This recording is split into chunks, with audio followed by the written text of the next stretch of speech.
Hey guys, it's Wayne Santos, one of the editors over at CGM, and if you can hear me over the base, we're at a restaurant in Toronto, and this is Dan Hay, the executive producer for Far Cry 4. How are things going, man? Good, great. I mean, it's super cool.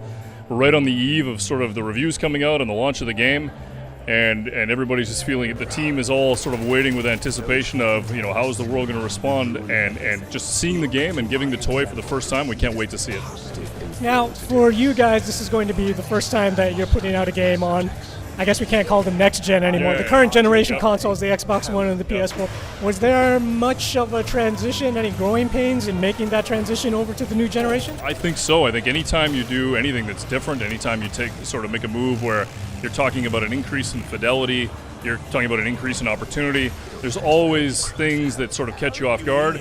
But the reality is that we knew that we had something with Far Cry 3, and we knew that what we wanted to do is add and build that anecdote factory for Far Cry 4 and make it so that players could experience it on a whole bunch of different consoles and have the experience of playing co-op with a friend.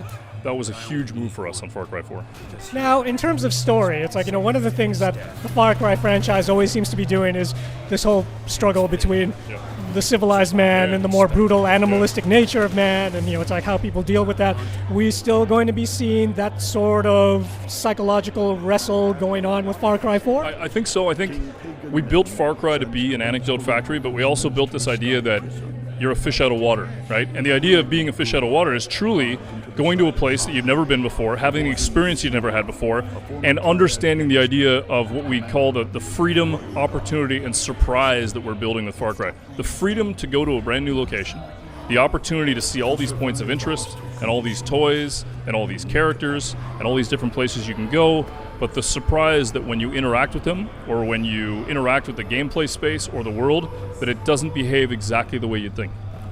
Now, speaking of brands and features and surprises, okay, so a lot of hearts got crushed a few days earlier when Alex Hutchinson, who was the one that worked on Far Cry Blood Dragon, said, it's like, and it's been quoted multiple times, it's probably not happening.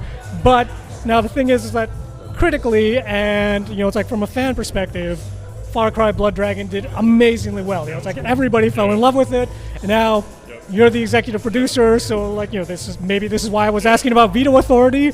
So It's a great question. The people do want to see it. So Here's the thing. Let's go back. When I first became exec on the brand, I was the producer on Far Cry 3, and the very first thing that I did as an exec was be a part of Blood Dragon. And I remember one of my friends pulling me aside and saying, "Dude, you want to greenlight Blood Dragon for Far Cry? Are you crazy? That's the first thing you want to do as an exec?" And the reality is that yes, of course, Far Cry can take you to places that you don't know and that are surprising.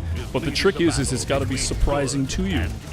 So right now, I think that when I hear that no, there isn't going to be a Blood Dragon in the future, directly in the future, the reality is never say never. Far Cry is about freedom, opportunity, and surprise. And sometimes misdirection's part of that too. Final question. Okay, this one is going to be a little rougher. It's like, sorry, I got to throw this curveball at you, but there's been a lot of talk lately about, it's like E3 comes along, Ubisoft shows off a product like, Watch Dogs or Division or Assassin's Creed Unity. Everybody is amazed by what they see during the demonstration, but now people are feeling the game that they finally get in their hands when they sit down to play it at home is not necessarily the game that they saw at E3. How do you respond to people who are saying things like Ubisoft games get downgraded from what they show off and get you excited about? Well, I think, I won't speak to the other games. I'm a Far Cry guy. I know Far Cry. What I'll say is that when we first started Far Cry, we had one thing that we were saying we were going to build.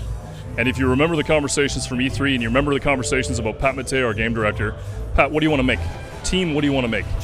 I want you to be able to sit on the back of an elephant, and I want you to be able to smash through a fortress and basically have that fortress attack you, and I want you to be able to do it in co-op.